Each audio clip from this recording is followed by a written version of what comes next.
Last week I did a video with a Moog subsequent synthesizer and it was all about filters. But in that video I said something. I said I daisy chained my sequencers. And I got a few questions about that. Like, what the hell do you mean you daisy chained your sequencers? So let's talk about just sequencers today. I want to show you what happens when you have two sequencers that affect each other in a sort of a slightly chaotic or slightly complex way. This concept can work in the hardware world, but also in the digital world. I'll show you in the DAW in a moment. What are we looking at here? Well, basically, we're looking at a modular eurorack system that is clocked by a little Roland machine, which is just because that's a nice consistent clock. And it's only got sequencers. And then I made a little tiny little synth voice here in the corner, which is the Shakmat Ballista Blast going into the mimeophone. So similar to my triangle method, we've got sequencers going into sound sources, going into effects. And I've simplified the sound sources and the effects as much as I could, because today what we want to talk about is sequencers and what you can do in terms of making tasty sequences. So let's simplify our story a little bit.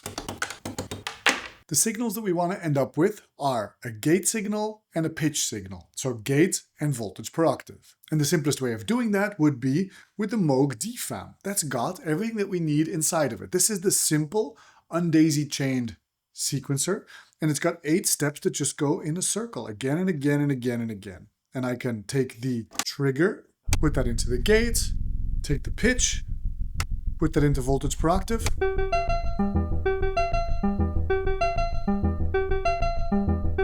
We go. This is a good time and it's super cool because for each step I've got 2 things that I can be sending out. So the velocity, I could even send it into some other parameter on the Ballista Blast. Maybe the attack or the decay. Attack is so nice because it creates this like slightly backwards feeling for half a moment.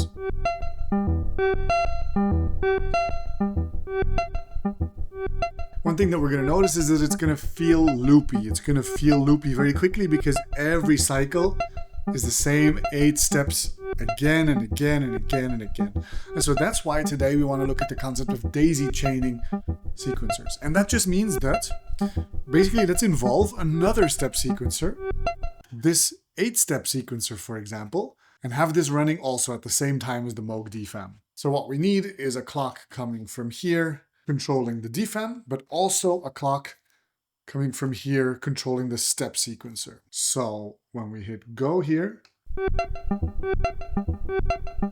they're both going. Let me slow it down a bit. Cool. What can we do? How can we make these things interact now? Well, for example, let's make this step 8 a different amount of steps. It's 8 steps right now, identical to the DFAM. So let's start adding in some complexity by having it reset every 3 steps, for example. So this is now a 3-step sequencer and an 8-step sequencer. And how about instead of using the main clock for this, I instead use one of the steps of this 3-step sequencer. So now, you see how this is going 1, 2, 3, 1, 2, 3, 1, 2, 3, 1, 2, 3. You can see it if I push the things up. 1, 2, 3, 1, 2, 3, 1, 2, 3. And every time it cycles back, it brings this 1 step forward.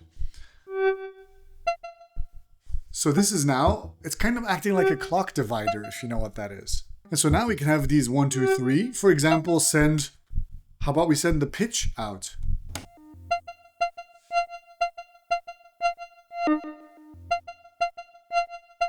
Whoa. See how this is now doing something that's more complex and slightly more interesting while still having a certain amount of predictability, a certain amount of stability. There's a clear musical identity behind this sequence, but there's something that's happening every 8 steps, something that's happening every 3 steps, and they're affecting each other in ways that's pretty quickly I'm going to stop being able to visualize it in my mind's eye, and pretty quickly I'm just going to have to use my ears and play around. Here, let me bring it up to 140 and put a techno beat behind it. Same as last week. And I'm not synchronizing, I'm just using the old DJ trick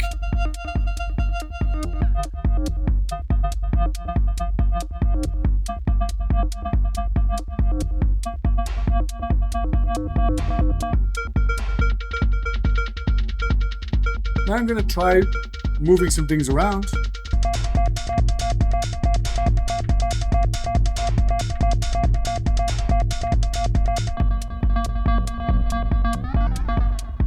And all this comes down to is creating patterns, essentially, that are just a little bit more complicated than an obvious repeating step sequence. And so you can kind of do that with any combination of modulations that is at least not multiples of 4. So like maybe a sequence of 3, changing the filter, and a sequence of 5, changing the pitch, or things like that. So it just becomes loopy and somewhat predictable, but also a little bit unstable and a little bit interesting.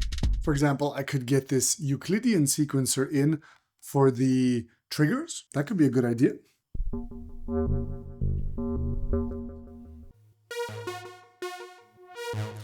So we've got Euclidean things organizing the triggers and various different lengths of modulation sequencers modulating pitches and timbres and things like that. And before I show you this in the DAW, I would love to involve the Metropolis somehow. I haven't used that in a million years, and it has these little glides in it that are kind of acidy. So let me simplify my patch again.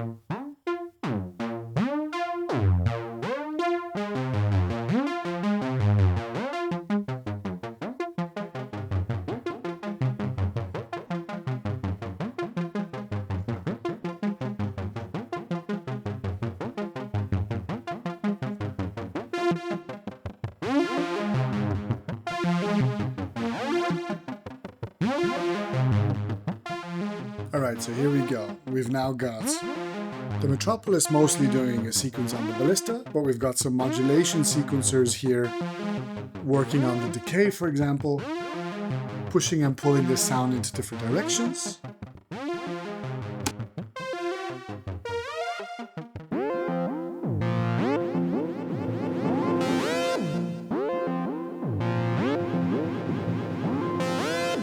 Put this at 70 beats per minute and put back in that techno.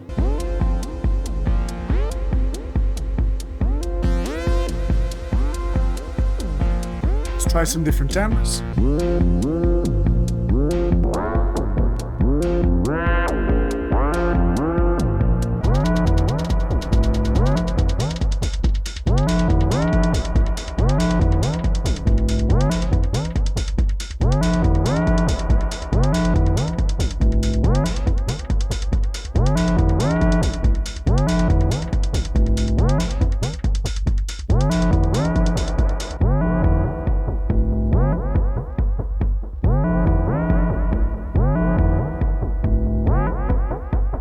Now, I said I would show you how to do this in the DAW. Now, of course, the DAW has more limited capabilities of having one thing affect another. You can't patch things as freely as you could in the hardware world. However, there are definitely ways of doing certain things. For example, we can already start with a sequencer that's a little bit like the Moog and put that into some kind of a sound source.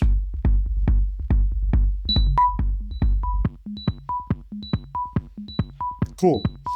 Now, what would be great here? What would be great is if we could have modulation sequencers that would move at amounts that are not 8 steps, because then at least we'll start to get that complexity. For example, this little plugin called Steps can do that pretty good. It's a Max for Live device that you can get on the Elephant website, I believe. So check that out.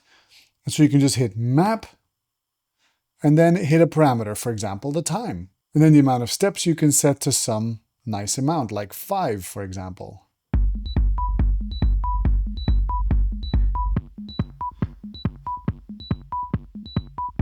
You can have multiples of them.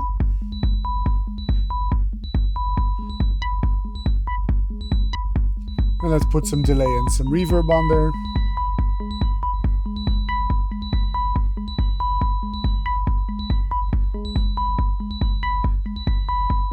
So you start to create these kind of patterns that swirl in and out of each other while still maintaining some kind of a stability. This is not technically daisy chaining, like I was really daisy chaining over there, but the type of sounds that come out are in many ways very similar. Anyway, that was my small little concept. If you like the way I teach, maybe go check out one of my courses. This was Oscar from Underdog. Leave me a note in the comments to tell me what questions you might have, or just say something cute to me. Like the video and subscribe. And until next time, stay producing, be good to each other, and take care. Bye-bye.